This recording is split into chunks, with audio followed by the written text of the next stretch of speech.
میرے والد ماجد حضرت مولانا مفتی محمد شفیع صاحب رحمۃ اللہ علیہ، اللہ تعالیٰ ان کے درجات بلند فرمائے، انہی کا یہ سب فیض ہے جو آپ دارالعلوم کی شکل میں دیکھ رہے ہیں، انہی کی رات کی دعاؤں کا ثمرہ ہے، انہی کی اللہ تعالیٰ کی بارگاہ میں رونے اور اللہ تعالیٰ کی بارگاہ میں گڑ گڑانے کا ثمرہ ہے جو آپ دارالعلوم کی شکل میں دیکھ رہے ہیں، اور دارالعلوم کی شکل میں نہیں بلکہ معرف القرآن کی شکل میں، جواہر الفقہ کی شکل میں، فتاوی کی شکل میں اللہ تبارک و تعالیٰ نے ان کا فیض پھیلایا۔ انہوں سے میں نے براہ راست سنا، فرماتے تھے کہ میں جب رسول کریم سرور دو عالم صلی اللہ علیہ وسلم کے روضہ اقدس پر حاضر ہوتا ہوں تو مجھے لوگ تو چاہتے ہیں کہ جو روضہ اقدس کی جالی ہے اس سے جتنا قریب ہو کر سلام عرض کر سکیں کریں، لیکن مجھے ہمت نہیں پڑتی روضہ اقدس کے جالیوں کے قریب جانے کی ہمت نہیں پڑتی، اس واسطے میں پیچھے کھڑا ہو کر، ایک ستون ہے وہاں پر، میں نے ہمیشہ حضرت والد صاحب رحمۃ اللہ کو دیکھا کہ اس ستون کے پیچھے کھڑے ہو سلام عرض کرتے تھے، لوگ آگے ہوتے تھے اور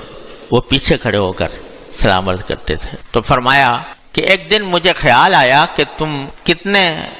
محروم ہو کہ لوگ تو رسول کریم صلی اللہ علیہ وسلم کے اتنے قریب چلے جاتے ہیں، جالیوں تک چلے جاتے ہیں، اور تمہیں ہمت ہی نہیں پڑتی آگے بڑھنے کی، رسول کریم صلی اللہ علیہ وسلم کا اتنا قرب جو ممکن ہے وہ بھی حاصل نہیں ہو پاتا۔ یہ خیال آ رہا تھا دل میں، تو ایک آواز محسوس ہوئی کہ جیسے کوئی فرما رہے ہیں سرکار دو عالم کہ جو شخص ہماری سنتوں پر عمل کرتا ہے وہ ہم سے قریب ہے چاہے ہزاروں میل دور ہو، اور جو شخص ہماری سنتوں پر عمل نہیں کرتا وہ ہم سے دور ہے چاہے ہماری جالیوں سے چمٹا ہوا ہو۔ نہیں بلکہ یہ فرمایا کہ آواز یہ آئی، کہہ دو کہ جو ہماری سنت پر عمل کرتا ہے وہ ہم سے قریب ہے چاہے ہزاروں میل دور بیٹھا ہو، اور جو سنت پر عمل نہیں کرتا وہ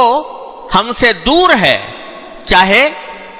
ہماری جالیوں سے چمٹا ہوا ہو۔ چونکہ یہ فرمایا گیا تھا کہ کہہ دو، تو اس کا مطلب یہ تھا کہ آپ نے حکم دیا ہے کہ لوگوں تک یہ بات پہنچائی جائے۔ تو حضرت والد ماجد رحمۃ اللہ علیہ جلسوں میں، بیانات میں اس کو بیان کرتے تھے، لیکن اپنا نام نہیں لیتے تھے، کہتے تھے کہ ایک زائر کو روضہ اقدس پہنچنے کے بعد یہ آواز محسوس ہوئی کہ یہ کہا جا رہا ہے، تو یہ پیغام پہنچایا نبی کریم صلی اللہ علیہ وسلم کی طرف سے۔ اور حقیقت میں یہ پیغام، یہ تو ایک کہہ لو، اس کو کشف کہہ لو، یا اس کو غیبی آواز کہہ لو، یا دل میں القاء کہہ لو، جو بھی صورت ہو، لیکن خود رسول کریم سرور دو عالم صلی اللہ علیہ وسلم سے براہ راست سند صحیح، سند متصل کے ساتھ یہ بات ثابت ہے۔ تو وہی بات حضرت والد ماجد رحمۃ اللہ علیہ کے اوپر منکشف ہوئی ایک غیبی آواز کی شکل میں، اور حقیقت حال یہی ہے۔ اگر فرض کرو ایک آدمی پاکستان میں رہتا ہے، ساری زندگی کبھی اس کو روضہ اقدس جانے کا موقع نہیں ملا، اپنے وسائل نہیں تھے کہ جس کی وجہ سے وہ جن کی بنیاد پر جا سکے، نہیں گیا، لیکن سرکار دو عالم صلی اللہ علیہ وسلم کے سنت کے مطابق پوری زندگی گزاری، پوری زندگی رسول کریم صلی اللہ علیہ وسلم کی سنت کے مطابق گزاری، اپنے واجبات پورے ادا کیے، فرائض پورے ادا کیے، اور ہر شعبے زندگی میں رسول اللہ صلی اللہ علیہ وسلم کی سنت کو اپنایا، تو وہ یقیناً رسول کریم صلی اللہ علیہ وسلم سے اس شخص سے زیادہ قریب ہے جو ہر سال جا کر زیارت کرتا ہے اور نبی کریم صلی اللہ علیہ وسلم کی سنتوں پر عمل نہیں کرتا، اس سے زیادہ قریب ہے۔ آپ نے کیا فرمایا؟ انا وامرأۃ صفراء الخدین کہاتین یوم القیامہ، کہ میں اور ایسی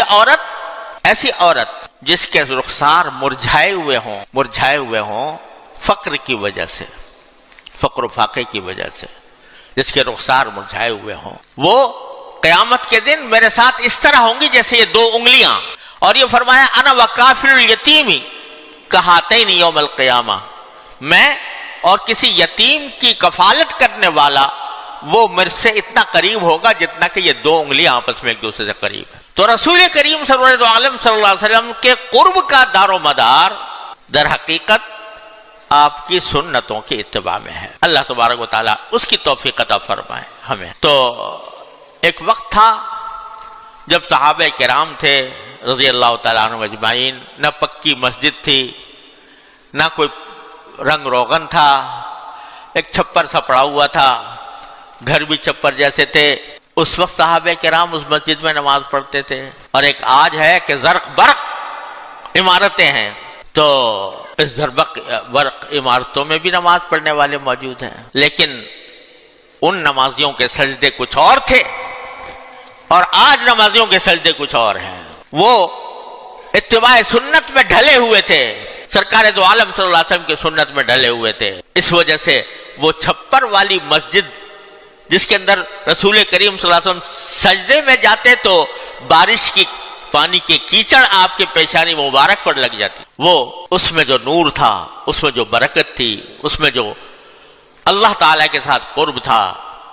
اور نبی کریم صلی اللہ علیہ وسلم کے ساتھ قرب تھا،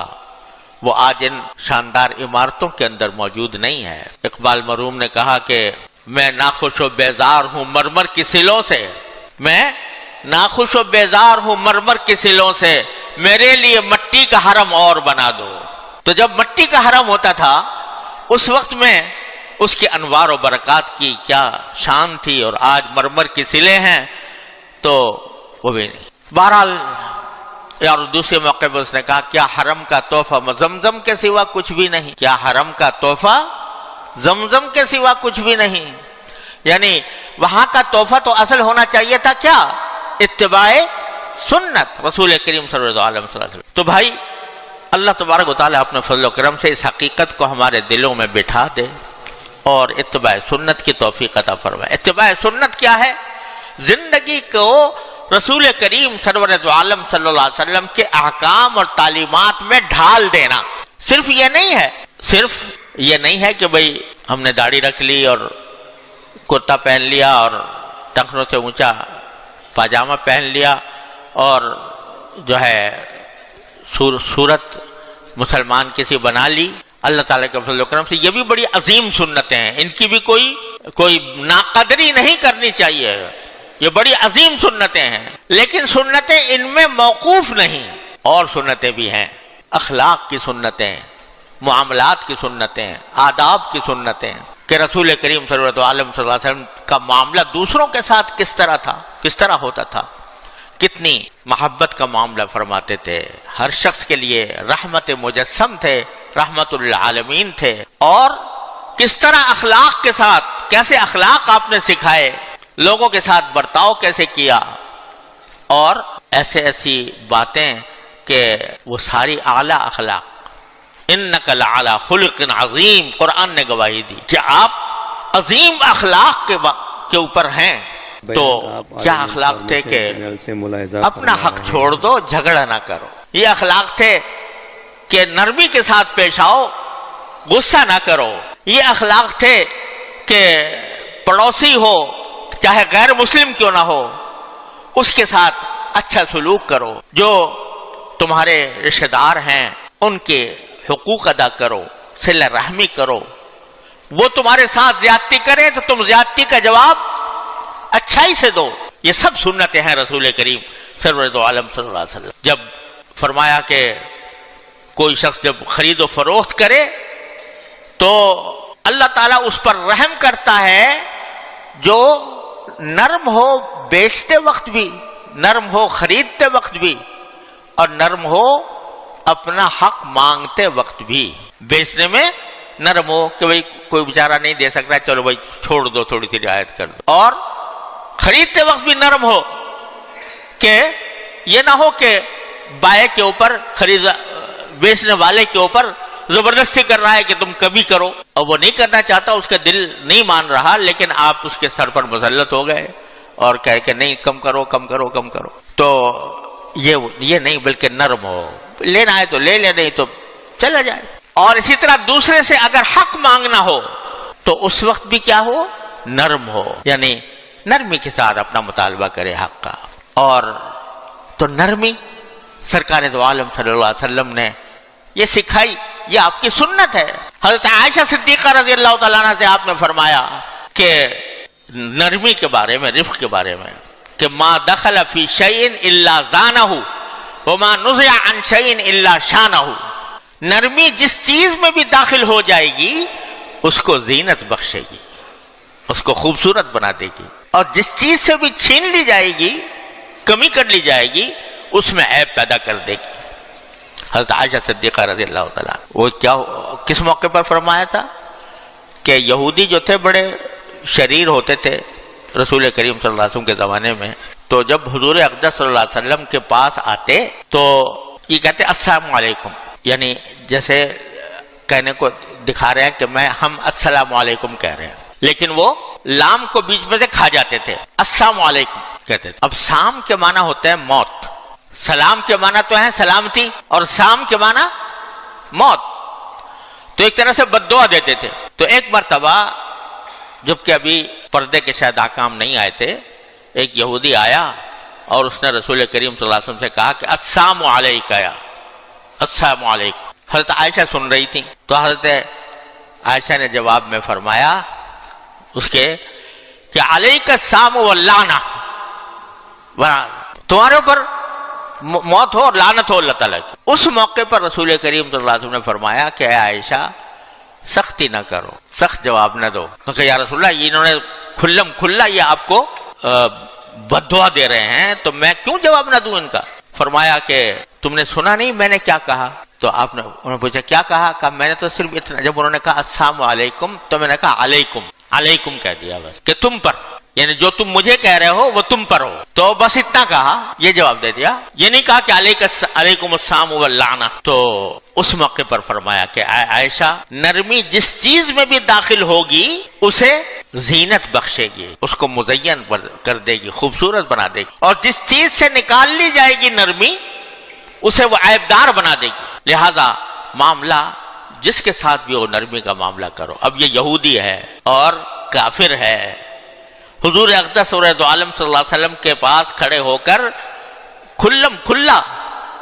وہ آپ کی ساتھ بدتمیزی کر رہا ہے، اس پر بھی رسول کریم صلی اللہ علیہ وسلم نے یہ نہیں فرمایا کہ عائشہ یہ تمہارا کہنا صحیح ہے، بلکہ اس کو آپ کو نرمی کی تلقین فرمائی. تو ایک مسلمان جو ہے وہ اس کا اتباع سنت کا تقاضا یہ ہے کہ ہر معاملے میں وہ نرمی دکھائے. رحماء بینہم اشداء علی الکفار رحماء بینہم. صحابہ کرام کی تعریف میں اللہ تعالیٰ نے فرمایا کہ کفار کے مقابلے میں جب جنگ ہو جائے تو سخت ہیں، لیکن آپس میں رحماء بینہم، ایک دوسرے کے ساتھ رحم کا برتاؤ کرنے والے ہیں. دوسرا زیادتی کر رہا ہے وہ اس کے ساتھ ہے، لیکن میرا فرض یہ ہے کہ میں سنت کی اتباع میں اس کے ساتھ نرمی کا برتاؤ کروں اور اس کے ساتھ صلہ رحمی کروں. یہ ہے اتباع سنت. آج کل ہم نے اتباع سنت چند چیزوں کے اندر محدود کر لیا ہے، تو خوب سمجھ لو کہ یہ ساری چیزیں اس میں داخل ہیں. اللہ تعالیٰ کے فضل و کرم سے یہاں پر جو حضرات آتے ہیں ان میں سے اکثر ایسے ہی ہیں جو الحمدللہ ظاہری طور پر نماز روزہ بھی کرتے ہیں اور اپنے ظاہر کے اعتبار سے بھی متبع سنت ہوتے ہیں، لیکن جو معاملات کے اندر، معاشرت کے اندر، اخلاق کے اندر نبی کریم سرور عالم صلی اللہ علیہ وسلم کی سنت پر عمل کرنا یہ بہت کم لوگوں میں ہوتا ہے، بہت کم لوگوں میں ہوتا ہے. اللہ تبارک و تعالی جس کو اہتمام عطا فرماتے ہیں اس بات کا کہ مجھے زندگی کے ہر شعبے میں نبی کریم سرور عالم صلی اللہ علیہ وسلم کی اتباع کرنی ہے، انہی کو پھر یہ معاملہ عطا ہوتا ہے. گالی کا جواب کبھی گالی سے نہیں دیتے، تانے کا جواب تانے سے نہیں دیتے، سختی کا جواب سختی سے نہیں دیتے، نرمی کا معاملہ کرتے ہیں. یہ وہ لوگ ہیں کہ جو نبی کریم سرور عالم صلی اللہ علیہ وسلم کے متبع ہے. آپ کو دیکھو کہ مکی زندگی میں کتنا آپ کو ستایا گیا، کتنی آپ کو تکلیفیں پہنچائی گئیں، آپ کے سر کی قیمت 100 اونٹ مقرر کر دی گئی، اور آپ کے صحابہ کرام پر کتنے ظلم اور ستم توڑے گئے. لیکن جب آپ فاتح کے طور پر داخل ہوئے مکہ مکرمہ کے اندر تو حضرت انس فرماتے ہیں کہ مجھے وہ منظر یاد ہے کہ رسول کریم صلی اللہ علیہ وسلم گھوڑے پر ناقہ پر سوار ہیں اور ناقہ پر سوار ہو کر حرم کی طرف تشریف لے جا رہے ہیں فاتح بن کر. کوئی اور ہوتا تو سینہ تنا ہوا ہوتا، گردن اکڑی ہوئی ہوتی، لیکن سرکار دو عالم صلی اللہ علیہ وسلم نے اپنا سر مبارک جھکایا ہوا ہے، اور یہاں تک کہ سینہ مبارک کے ساتھ تھوڑی لگ رہی ہے، اور آپ کے آنکھ میں آنسو ہیں، اور زبان مبارک پر یہ آیات ہے کہ انا فتحنا لک فتحا مبینا، اور اعلان ہے، عام اعلان ہے. جو لوگ آپ کے خون کے پیاسے تھے، جو لوگ آپ کے صحابہ کرام کو ظلم و ستم کے پہاڑ جنہوں نے ان کے اوپر توڑے تھے، ان سب کے بارے میں نام لے کر اعلان کرتے ہیں. من دخل دار ابی سفیان فہو آمن، جو ابی سفیان کے گھر میں داخل ہو جائے گا اسے امن، جو ہتھیار ڈال دے گا اسے امن ہے، جو مسجد حرام میں داخل ہو جائے گا اسے امن ہے. اور جب سب جمع ہو گئے، وہی لوگ، وہی ظالم جب جمع ہو گئے تو فرمایا لا تثریب علیکم اليوم انتم الطلقاء، آج میں تم پر کوئی ملامت نہیں کروں گا اور تم سب آزاد ہو. سب کو آزادی کا پروانہ عطا فرمایا. تو یہ بھی رسول کریم صلی اللہ علیہ وسلم کی سنت. تو میرے بھائیوں اور بہنوں، اپنے طرز زندگی کے اندر، اپنے معاملات کے اندر، دوسروں کے ساتھ برتاؤ کے معاملے میں نبی کریم صلی اللہ علیہ وسلم کی سنتوں کو اپنانے کی ضرورت ہے. نرمی ہو، حلم ہو، بردباری ہو، تکبر نہ ہو، تواضع ہو، دوسروں کا اکرام ہو، اور دوسروں کے ساتھ، خلق خدا کے ساتھ محبت ہو. سب سے پہلی حدیث جو محدثین پڑھاتے تھے وہ یہ حدیث تھی کہ الراحمون یرحمہم الرحمن تبارک و تعالی، جو دوسروں پر رحم کرتے ہیں رحمان ان پر رحم کرتا ہے. ارحموا من فی الارض یرحمکم من فی السماء، تم زمین والوں پر رحم کرو، آسمان والا تم پر رحم کرے گا. یہ جو جنگ اور جہاد ہوا ہے، جہاد رسول کریم صلی اللہ علیہ وسلم کے زمانے میں، وہ ایک فقہاء کرام کہتے ہیں جہاد حسن لعینہ ہی نہیں ہے، حسن لغیرہ ہی ہے. یعنی اپنی ذات میں لڑائی جھگڑا کوئی اچھی بات نہیں ہے، لیکن ضرورت کی وجہ سے اس کو اختیار کیا جاتا ہے. اسی لیے فرمایا کہ لا تتمنوا لقاء العدو، تم دشمن کے مقابلے کی تمنا نہ کرو، بلکہ وصلوا اللہ العافیہ، اللہ تعالیٰ سے عافیت مانگو.